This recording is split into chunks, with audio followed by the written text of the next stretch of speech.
चला नमस्कार. स्वागत आहे तुमचं सर्वांचं आपल्या शाश्वत अकॅडमीच्या या YouTube प्लॅटफॉर्मला. तर आपण आज नुकताच झालेला मुंबई पोलीस कारागृह पेपर जो आहे तर त्याचा आपण सगळ्या प्रश्नांचे एक उत्तर इथं पाहणार आहोत. वेळेच्या अभावी आपण फक्त उत्तर जे आहे आणि विद्यार्थ्यांना जास्तीत जास्त लवकरात लवकर उत्तरांची आवश्यकता असते, तर आपण आज कारागृह पेपरचा जो सध्याच पेपर झालेला आहे कारागृह मुंबई पोलीस कारागृह, तर तो पेपर आज आपण त्याचे सर्व उत्तर जे आहेत या लेक्चरमध्ये इथे पाहणार आहोत. ओके, तर ज्याही विद्यार्थ्यांनी चॅनलला सबस्क्राईब केलं नसेल त्यांनी चॅनलला सबस्क्राईब करून घ्या, जेणेकरून उद्याचा जो येणारा पेपर आहे तर उद्याचा पेपर सुद्धा आपण घेणार आहोत. आणि या अगोदरचा जो चालक या पदासाठीचा पेपर झालेला आहे तर त्याची उत्तरं सुद्धा आपल्या चॅनलला अवेलेबल आहेत. तर ते सुद्धा तो व्हिडिओची लिंक सुद्धा मी तुम्हाला डिस्क्रिप्शन बॉक्सला देत आहे, तर तिथे जाऊन तुम्ही चालकचे उत्तर सुद्धा बघू शकता. आणि आजच्या या व्हिडिओला आपण आता कारागृह पोलीस मुंबई पोलीस मधील कारागृह, तर या कारागृह पोलीसचे आपण सगळे उत्तर जे आहे या व्हिडिओमध्ये इथे बघणार आहोत. ओके, तर आपण लगेच प्रश्नांकडे जाऊ, पेपरकडे जाणार आहोत. पेपरची लेवल जी होती ही अतिशय सोप्या स्वरूपाची आपल्याला इथे दिसते. प्रश्न जे होते अतिशय सोप्या स्वरूपाचे आपल्याला इथे दिसतात. एका प्रश्नाचं उत्तर, आणि मी फक्त तुम्हाला उत्तर सांगणार आहे. विश्लेषणाचा एक वेगळा व्हिडिओ आपल्या चॅनलला तुम्हाला अवेलेबल होणार आहे, तर तिथे जाऊन तुम्ही विश्लेषण पाहू शकता. सध्या आपण फक्त आणि फक्त उत्तर जे आहेत हे इथे आपण डिस्कस करणार आहोत. ओके, चला पहिला प्रश्न बघा. खालीलपैकी समाज सुधारक आणि त्यांचे जन्मगाव याची चुकीची जोडी तुम्हाला इथे ओळखायची आहे.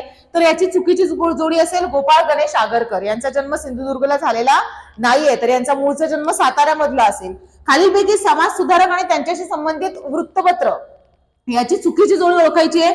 तर याचं सुद्धा गोपाळ हरी देशमुख आहे, कारण यांनी लोकहितवादी लिहिलेला, लोकमित्र लिहिलेला नाहीये. कोकण महसूल विभागात एकूण किती जिल्हे येतात?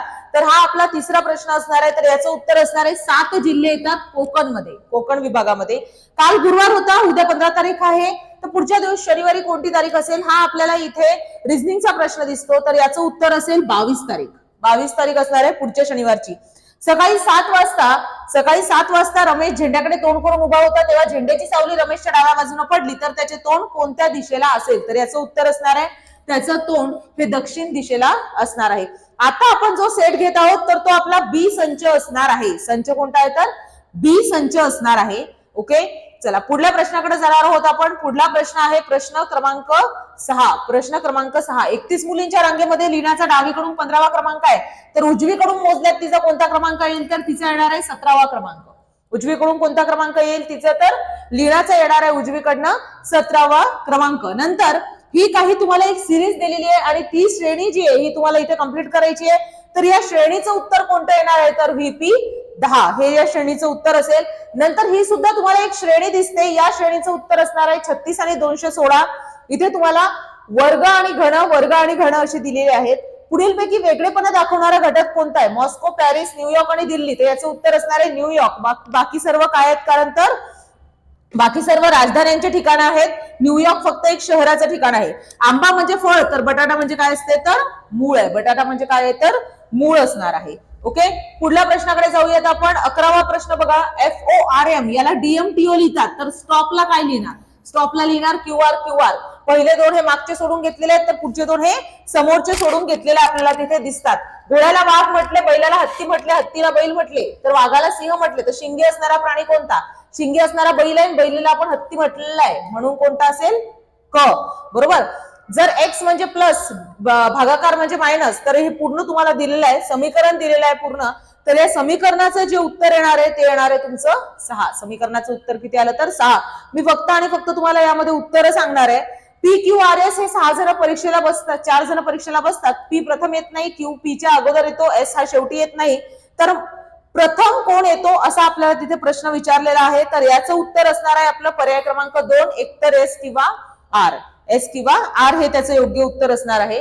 पुढे 2 नाणी फेकली असता कमीत कमी 2 हेड मिळण्याची संभाव्यता किती आहे? तर याची दोन्ही हेड मिळण्याची संभाव्यता असते 1/4. बरोबर. किती असेल याची संभाव्यता? तर 1/4. 16. आंबे हे द्राक्षापेक्षा महाग आहेत, द्राक्ष सफरचंदापेक्षा स्वस्त आहेत. आता यामध्ये जर पाहिलं तर आता सर्वात महाग फळ कोणतं असं विचारलेलं आहे, पण सफरचंद आणि आंबे याच्यामधला आपल्याला संबंध सांगितलेलाच नाहीये, म्हणून आपण याचं उत्तर असणार आहे निश्चितपणे तुम्हाला हे सांगता येणार नाही. पुढे 96 मीटर लांबीचे दोरीचा आपल्याला काय करायचंय तर 12 मीटरचा एक तुकडा करायचा आहे, तर 8 तुकडे करण्यासाठी किती कापावं लागेल आपल्याला तर 7 वेळा, कारण 8वा तुकडा तर आपला आपोआपच पडणार आहे. बरोबर. सीताचे वय 13 वर्षापूर्वी 10 होतं, तर किती वर्षांनी ती 45 वर्षांची होणार आहे, तर सीता किती वर्षांनी 45 वर्षाची होईल तर येणाऱ्या 22 वर्षामध्ये. ओके, 22 वर्षामध्ये तिचं वय किती होईल तर 45. एका शेतात काही कोंबड्या आहेत, काही गायी आहेत आणि त्यांच्या पायांची संख्या 230 असणार आहे, तर आपल्याला प्रश्न विचारलेला आहे की शेतामध्ये किती गायी असणार आहेत, तर किती गायी असणार आहे शेतामध्ये तर 45 गायी असणार आहे. 45. एका सांकेतिक भाषेत 8 8 8 म्हणजे 456, तर 9 9 9 म्हणजे किती तर 576. 4 वजा केले, 3 वजा केले, 2 वजा केले. बरोबर. गटात न बसणारा पर्याय ओळखायचा आहे. रुग्णवेद, सामवेद, अर्थवेद, तर कोणते येईल याचं आयुर्वेद, कारण आयुर्वेद हा एक वेद नाहीये, हे तुम्हाला इथून समजते. अंधार म्हणजेच दिवा, तर याप्रमाणे योग्य संबंध असणारा खालीलपैकी गट ओळखा. तहान म्हणजे पाणी, अंधार असला तर आपण दिवा लावतो, मग तहान असलं तर काय करणार पाणी पिणार. आर्मी म्हणजे जनरल, तर नौसेनेचा कोण असतो ऍडमिरल असतो. काय असणार ऍडमिरल. ओके, चला पुढल्या प्रश्नाकडे जाणार आहोत आपण. एका रांगेत एस आणि एस हा आरच्या मागे असला आणि पीच्या पुढे असला, सी हा पीच्या मागे असला तरी एच्या पुढे होता, तर मध्ये कोण होता तर मधोमध होता पी. बरोबर. मधोमध कोणता घटक असणार आहे तर पी असेल. 12 आणि 18 याचा लसावी किती असा प्रश्न आहे, तर याचा लसावी किती असणार आहे तर 36. 12 आणि 18चा लसावी किती आहे 36. 22 आणि 27चा मसावी किती आहे तर 1. 22 आणि 27चा मसावी किती येणार आहे त्याच्यामध्ये तर 1 येणार आहे. नंतर तुम्हाला विचारलेला आहे 45%. बरोबर.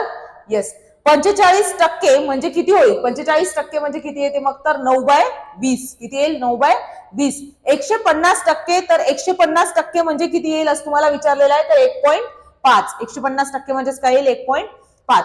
नंतर पुन्हा हे काही पर्सेंटेजचे नफा आणि तोट्याचे प्रश्न आपल्याला इथे दिसतात. पहा 29 क्रमांकाचा प्रश्न, याचं उत्तर असणार आहे 4000 किमतीचा मोबाईल 600 विकला, 600 तोट्याला. बरोबर. तर 4000 मधून 600 आपल्याला मायनस करायचे, सरळ सरळ काय येईल 3400. 4000 किमतीचे घड्याळ 12% तोट्याला विकलं, म्हणजे 12% तोटा, तर तिला तोटा किती झाला असा प्रश्न आहे, तर किती तोटा झाला तर 480 रुपये तोटा आहे. बरोबर. 12% किती होतात 480 होतील. 4000 चे 12% म्हणजे 480. पुढे 6000 छापील किंमत असलेला मोबाईल ग्राहकाला 5150 ला मिळाला, तर त्याला किती सूट मिळाली. सरळ सरळ वजाबाकी इथे तुम्हाला विचारली होती, तर 850 रुपये इतकी सूट त्याला त्याच्यामध्ये मिळाली होती. एका व्यापाराने 520च्या किमतीवर 15% सूट दिली, तर त्याने किती रुपये किमतीला पडणार आहे ते, तर त्याच्यामधून काय करायचं आहे आपल्याला तर त्याची टक्केवारी काढायची आहे. तर 32 क्रमांकाच्या प्रश्नाचं उत्तर असणार आहे आपलं 442. किती पडणार आहे तर 442. राधाने 3650 किमतीची फुले विकली, तर तिला 15% याप्रमाणे कमिशन मिळालं, तर किती कमिशन तिला मिळणार आहे, म्हणजे आपल्याला 15% काढायला सांगितलेले 3650 चे किती येतील तर 547.5. हे त्याचं उत्तर असणार आहे. याचं डिटेल एक्सप्लेनेशन जर तुम्हाला पाहायचं असेल तर चॅनलला काही वेळानंतर याचा डिटेल एक्सप्लेनेशनचा व्हिडिओ सुद्धा येणार आहे, पण अगोदर आपण फक्त आणि फक्त यामध्ये उत्तर पाहणार आहोत. राजेशने दलाली मार्फत एक जुनी कार खरेदी केली, कारची किंमत 32,400 ठरली, तर दलाली 3.5 होती, तर किती असेल.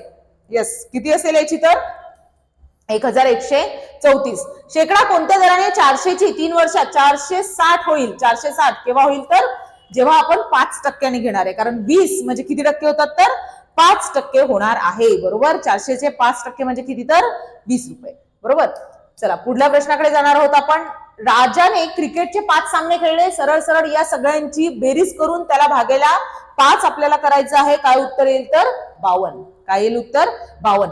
30 सेकंदाचे 2 मिनिटाशी असलेले गुणोत्तर 30 सेकंद आणि 2 मिनिटं म्हणजे किती 120 सेकंद, म्हणजे याचं गुणोत्तर आपल्याला काढायला सांगितलं. याचं गुणोत्तर किती येईल तर 1:4. बरोबर. 3 1 3 3 चौक 12. बरोबर. 72 ला 4:5, तर 4:5 गुणोत्तर येणारा हा एकच पर्याय आहे. बरोबर.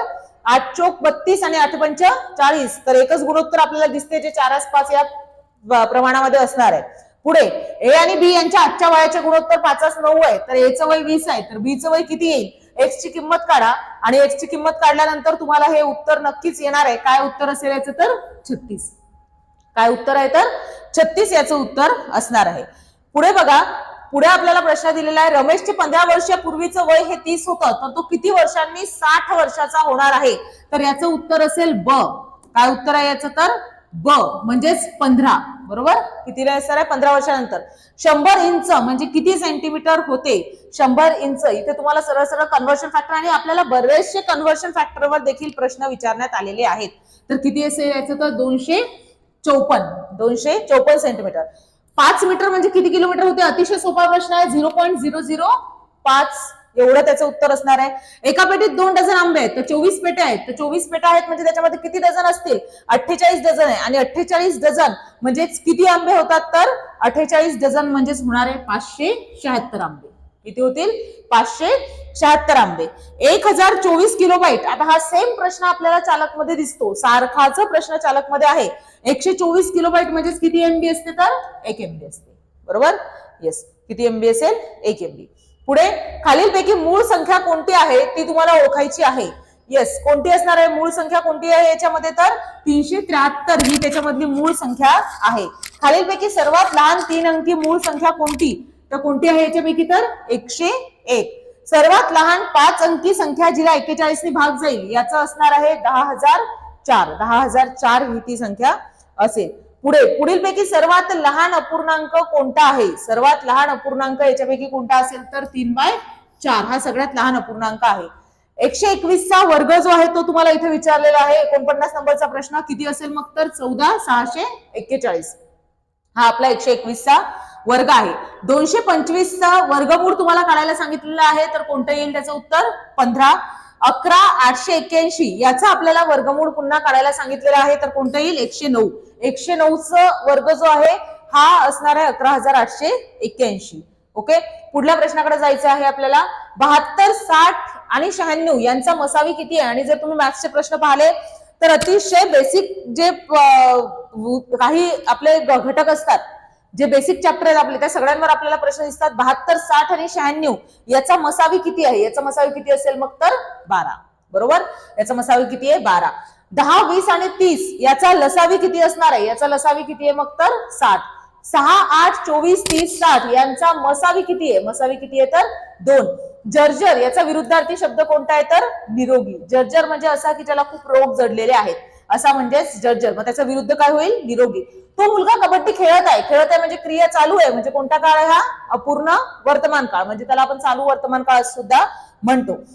पुढला प्रश्न, खालीलपैकी कोणते सर्वनाम हे लिंग बदल्यानुसार बदलत नाही? तर मी. मुलगा जरी असेल तरी मी म्हणेन, मुलगी जरी असेल तरी मीच म्हणणार आहे. नक्कल या शब्दाचे अनेक वचन खालीलपैकी कोणते आहे? नक्कलचं अनेक वचन काय आहे? नकला. पेढा देताना संदीप हसला. काय होईल? देताना या शब्दाचं काय आहे? केव्हा हसला? पेढा देताना हसला. क्रिया विशेषण अव्यय.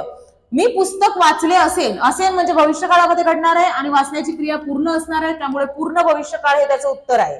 पुढे, खालीलपैकी विशेष नामांचा गट कोणता आहे? कोणता आहे? तर नाशिक, सह्याद्री आणि अमेय. तो या शब्दाची विभक्ती कोणती आहे? तो हा कोणता शब्द आहे? तर प्रथमा विभक्ती शब्द आहे. त्याला कोणतंही विभक्तीचं प्रत्यय लागलेलं नाहीये. नंतर 10 मुली, आपला 63 नंबरचा प्रश्न. 10 मुली या शब्दातील 10 हे कोणतं विशेषण आहे? हे संख्या विशेषण आहे. संख्यामधलंही कोणतं आहे? तर गणनावाचक. कोणतं आहे हे? तर गणनावाचक विशेषण असेल. पाय धू तर म्हणे तोंड केवढ्याचे, म्हणजे स्वतःचं काम नको ते चौकशा, स्वतःचं काम सोडून द्यायचं आणि नको त्या चौकशा करणं, हे त्याचा एक अर्थ होणार आहे. क्षणभंगूर गोष्ट, बऱ्याच वेळेला चाललेला आहे. आळवावरचे पाणी. आळवावरचे पाणी म्हणजेच काय असते? तर क्षणभंगूर गोष्ट. बरोबर. नेक्स्ट, भीमा नदी ही खालीलपैकी कोणत्या राज्यातून वाहत नाही? भीमा नदी ही खालीलपैकी कोणत्या राज्यातून वाहत नाही? असं आपल्याला पुढला. तर क्षणभंगूर गोष्ट म्हणजे आळवावरचे पाणी. भीमा नदी खालीलपैकी कोणत्या राज्यातून वाहत नाही? वाहत नाही असा प्रश्न आहे. हा सुद्धा एक कन्फ्युजिंग प्रश्न असणार आहे आपल्या समोर. कोणता आहे त्याचं? तर आंध्र प्रदेश. आंध्र प्रदेश या राज्यामधून वाहत नाही. नंतर खालीलपैकी आपल्याला इथे दिलेला आहे, खालीलपैकी पश्चिम वाहिनी नदी कोणती आहे? कोणती आहे पश्चिम वाहिनी? तर नर्मदा. ऑपरेशन मुस्कान काय आहे? तर हरवलेल्या बालकांचा शोध घेण्यासाठी इथे ऑपरेशन मुस्कान हे राबवलं गेलेलं आहे. नंतर, वयाची किती वर्ष पूर्ण असणारी व्यक्ती राज्यसभेची निवडणूक लढवू शकतो? हा सुद्धा एक महत्वाचा प्रश्न आहे. तर याचं उत्तर काय असेल? 30 वर्ष. हवेमध्ये ऑक्सिजनचं प्रमाण किती असते? तर 21% आहे. जागतिक पर्यावरण दिन केव्हा असतो? 5 जूनला. अतिशय सोपा पेपर. नंतर, महाराष्ट्र विधिमंडळाचे हिवाळी अधिवेशन कुठे होते? तर नागपूरला होणार आहे. पोलीस स्मृती दिन कधी असतो तर 21 ऑक्टोबरला हा पोलीस स्मृती दिन आपल्याला इथे पाहायला मिळतो. महाराष्ट्रातील विधानसभेत निवडणुकीद्वारे येणाऱ्या सदस्यांची संख्या किती असते तर 288 एवढी निवडणुकीद्वारे येणाऱ्या संख्या असते. खालीलपैकी कोणते वृत्तपत्र महात्मा गांधींचं आहे तर यंग इंडिया. खालीलपैकी कोणत्या राज्याची सीमा गडचिरोली सोबत लागत नाही तर MP मध्यप्रदेशची सीमा लागणार नाही. महाबळेश्वर जो भिलार हे काय आहे तर पुस्तकांचे गाव म्हणून प्रसिद्ध आहे. अतिशय सोपा प्रश्न. आपल्या शरीरात साधारणतः पाणी इतके असते, किती असते 65 ते 70%. स्थानिक स्वराज्य संस्थेचे जनक कोण आहेत? लॉर्ड रिपन आहे. स्थानिक स्वराज्य संस्थेचे जनक कोण आहेत तर लॉर्ड रिपन. बंदुकीतून गोळी सुटल्यानंतर बंदूक जोराने मागे ढकलली जाते, कोणता आहे? तिसरा नियम आहे. बरोबर. प्रत्येक क्रियेला प्रतिक्रिया ही होणारच. GST goods and service tax म्हणजेच काय असेल तर GST असणार आहे. 82 क्रमांकाचा प्रश्न. महाराष्ट्र राज्याला किती किलोमीटरचा समुद्र किनारा आहे तर 720 किलोमीटरचा. भारतीय संविधानाने कोणत्या तारखेला संविधान स्वीकारले? 26 नोव्हेंबर 1949 रोजी. भारतातील सर्वात दक्षिणेकडचं टोक कोणतं आहे तर इंदिरा पॉइंट असणार आहे. कोणतं टोक आहे ते तर इंदिरा पॉइंट. नंतर खालीलपैकी कोणती नदी ही यमुनेची उपनदी नाही? यमुनेची कोणती नाहीये तर घग्गर ही यमुनेची उपनदी नाहीये. नंतर कळसुबाई कुठे आहे तर अहमदनगर मध्ये. सप्तशृंगी नाशिक मध्ये आहे. अस्तंबा कुठे आहे तर नंदुरबार मध्ये आहे. आणि महाबळेश्वर कुठे आहे तर साताऱ्यामध्ये आहे. याचं असणारे पर्याय क्रमांक 1 बरोबर. खालीलपैकी कोणती कृष्णाला डाव्या तीरावर मिळत नाही तर कोणती आहे ही तर वारणा जी आहे ही डाव्या तीरावर मिळणार नाही. कोणता वेद संगीताशी संबंधित तिथं असणार आहे? संगीताशी संबंधित कोणता वेद आहे तर ऋग्वेदामध्ये संगीताचा आपल्याला तिथे संबंध दिसतोय. भगवान महावीर यांनी खालीपैकी कोणत्या ठिकाणी केवळ ज्ञान प्राप्त केलं तर जिंबिका ग्राम असं त्याचं एक उत्तर असेल. फतेपूर शिक्रीबद्दल चुकीचं विधान कोणतं आहे तर तिथं अकबराचं दहन झालेलं आहे, त्याचं चुकीचं विधान असणार आहे. शिवाजी महाराजांच्या काळातील घटनांचा क्रम लावायचा आहे. पहिला येईल अफजल खानाचा वध, दुसरा येईल पन्हाळ्याचा वेढा, तिसरा येईल शाहिस्ते खानाचा वध आणि चौथा येईल सुरतची पहिली लूट. म्हणजे त्याचं उत्तर येणार आहे 1, 3, 2, 4 म्हणजेच पर्याय क्रमांक 3. छत्रपती शाहू यांनी सातारा येथे कोणत्या वर्षी राजधानी निश्चित करण्यात आलेली आहे तर याचं उत्तर कोणतं असणार आहे आपलं तर याचं असणार आहे 1708. 1708 या वर्षी शाहूंनी आपली जी राजधानी होती ही हलवली होती. बरोबर. पुढे जून जुलै 2024 मध्ये झिम्बाब्वे देशासोबत T20 झाली होती तर त्याच्यामध्ये कर्णधार कोण होता तर शुभमन गिल हा त्याचा कर्णधार असेल. पॅरिस ऑलिम्पिक पदक तालिकेतील खालील देश उतरत्या क्रमाने लावायचे आहेत. बघा उतरत्या क्रमाने जर आपल्याला लावायचे असतील तर जपान, ऑस्ट्रेलिया, नंतर पाकिस्तान आणि नंतर भारत म्हणजे पर्याय क्रमांक ड. उतरत्या क्रमाने जास्त पासून कमी पर्यंत आपल्याला लावायचे आहेत. महाराष्ट्रातील एकमेव केंद्रीय विद्यापीठ कुठे आहे तर वर्ध्याला. महात्मा गांधीचं जे विद्यापीठ आहे ते तुम्ही पाहिलं असेल. तर जगातील सर्वाधिक सेमीकंडक्टर चिप ह्या कोणत्या देशामध्ये बनवल्या जातात तर कोणत्या देशामध्ये बनवल्या जातील? तैवान. आतापर्यंत महाराष्ट्र शासनाचा महाराष्ट्र भूषण पुरस्कार ज्यांना मिळालेला नाहीये त्या कोण आहेत तर उषा मंगेशकर. जगातील पहिली CNG आधारित दुचाकी जी आहे ही कोणी बनवलेली आहे तर बजाज कंपनीने बनवलेली आहे. जुलै 2024 मध्ये महाराष्ट्र शासनाने ऐतिहासिक वस्तू लंडन मधून महाराष्ट्रामध्ये आणलेली आहे तर ती काय आहे तर वाघनखे असणार आहे. कोणती आहे ती वस्तू तर वाघनखे. खालीलपैकी कोणती इलेक्ट्रॉनिक कंपनी ही जपान देशामध्ये नाही आहे तर ती सॅमसंग असणार आहे. सॅमसंग ही जपानची कंपनी नाहीये तर ती दक्षिण आफ्रिकेची कंपनी आहे. तर त्यामुळे हा असा प्रकारचा पेपर होता. पेपर अतिशय सोप्या स्वरूपाचा आपल्याला इथे दिसतोय. बरोबर. सर्व जे उत्तर आहेत तुम्ही स्वतःचे उत्तर जे स्वतः तुम्ही पेपर दिला असेल त्याच्यामध्ये उत्तर देखील तुम्हाला चेक करून घ्यायचे आहेत. अर्थातच जर तो पेपर तुमच्यासाठी सोपा असेल तर तो सर्वांसाठी सोपा राहिलेला आहे. बरोबर. चला तर अशा प्रकारे आपण इथं सर्वच्या सर्व प्रश्नांची जी उत्तरे आहे ही आपण इथे घेतलेली आहेत. ओके. सर्व प्रश्नांची उत्तरे आपण इथे या लेक्चरला घेतलेली आहेत. तर आणि सगळ्यांनी जे विद्यार्थी आपल्या चॅनलला आज नवीन असतील तर त्यांनी सगळ्यांनी आपल्या युट्यूब चॅनलला सबस्क्राईब करायचं आहे. उद्याला होणारा पेपरचा जो पेपर राहणार आहे आपला शिपाईचा तर त्याचेही उत्तर आपल्या चॅनलला अवेलेबल असणार आहेत. या अगोदर झालेला जो पेपर आहे चालकचा त्याचे सुद्धा उत्तर आपल्या चॅनलला अवेलेबल आहे. त्याची लिंक मी तुम्हाला डिस्क्रिप्शन बॉक्समध्ये देणारच आहे. आणि अशाच नवनवीन नोटिफिकेशनसाठी किंवा उत्तरांसाठी तुम्हाला आपल्या चॅनलला सबस्क्राईब करायचंच आहे. ओके. आणि उद्याच्या पेपरला साठी सुद्धा सर्व विद्यार्थ्यांना खूप खूप शुभेच्छा. मन लावून अभ्यास करा आणि शांततेत पेपर सोडवा. जसा तुमचा आजचा पेपर सर्वांचा चांगलाच गेला असेल कारण पेपर खूप सोपा होता तर सर्वांना जास्तीत जास्त मार्क मिळतील अशी अपेक्षा. आणि सर्वांनी आपल्या चॅनलला सबस्क्राईब करायचं. सोबतच टेलिग्राम चॅनलची लिंक सुद्धा मी तुम्हाला डिस्क्रिप्शन बॉक्सला देत आहे. तर टेलिग्राम चॅनल नवनवीन नोटिफिकेशनसाठी तुम्हाला टेलिग्राम चॅनल सुद्धा जॉईन करायचं आहे. टेलिग्राम चॅनलची लिंक मी तुम्हाला डिस्क्रिप्शन बॉक्सला देणार आहे. Okay, thank you.